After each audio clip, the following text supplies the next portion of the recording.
All the very latest from Nice shortly. First, though, let me get you up to date with the latest situation in Turkey, because the Reuters news agency is reporting that the Turkish military has made a statement in which it has said that the military has taken over. They have gone on to say that all existing foreign relations will continue. They also say that they've taken over for democratic order and human rights to remain. And going on in this statement, according to the Reuters news agency, they say that the rule of law must remain a priority.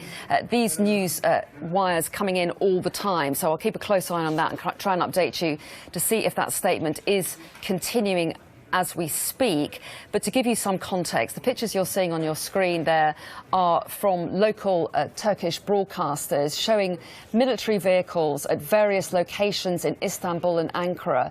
The picture on your right there you can see in Istanbul shows some military vehicles lining up to block off a bridge in Istanbul. A couple of the bridges across the Bosphorus had been blocked off by military vehicles. We've also seen tanks outside the Ataturk airport in Istanbul as well.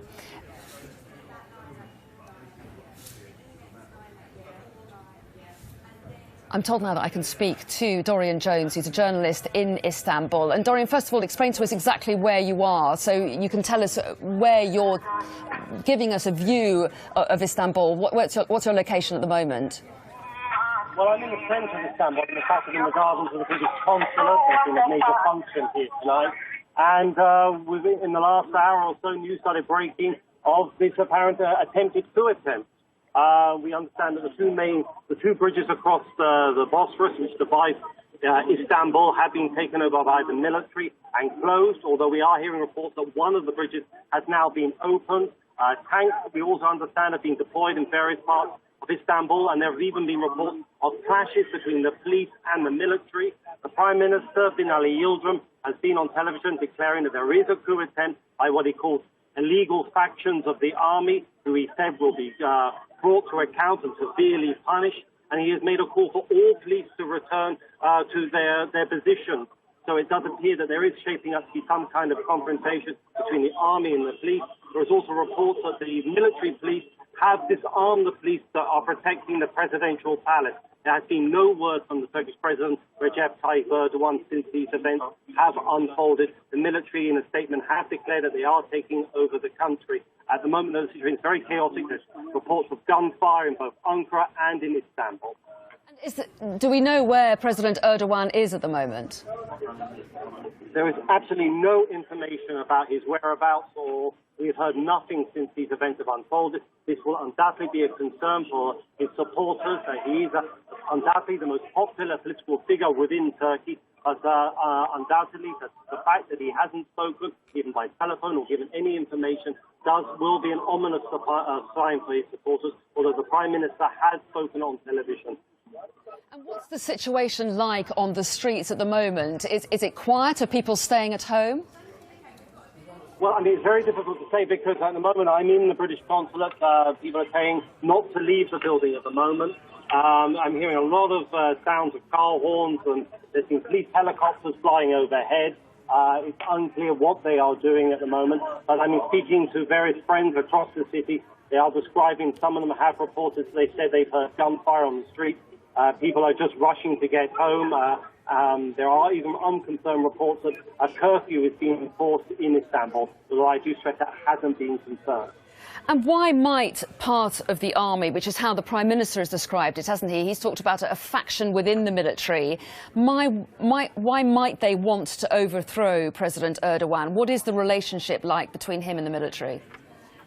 Well, ever since he came to power more than a decade ago, he comes from an Islamist background. The military do see themselves as very much the guardian of the Turkish secular state. There has been this very uneasy relationship between the two, although it has to be said that many have felt that he had tamed the army. In fact, a few years ago, he had jailed hundreds of senior generals and military officers for an alleged coup plot against his government. Those people were jailed, but then were subsequently very controversially released after the president said that he had made a mistake and that this was a conspiracy against the military. But there has been this belief that in the last few years he had made peace with the army. He's been cracking down very hard on Kurdish rebels. in the country. That plays very well with the military. But having said that, there's still this feeling of tensions between the military, who, speaking to sources in the military, have never felt they fully trusted him. And equally, he obviously did not trust them. And this distrust and mistrust does seem to be very well founded. And clearly, we still have to wait for confirmation of exactly what is going on. But how would the Turkish people feel about some kind of military action like this? What's the feeling of the Turkish people towards their president at the moment?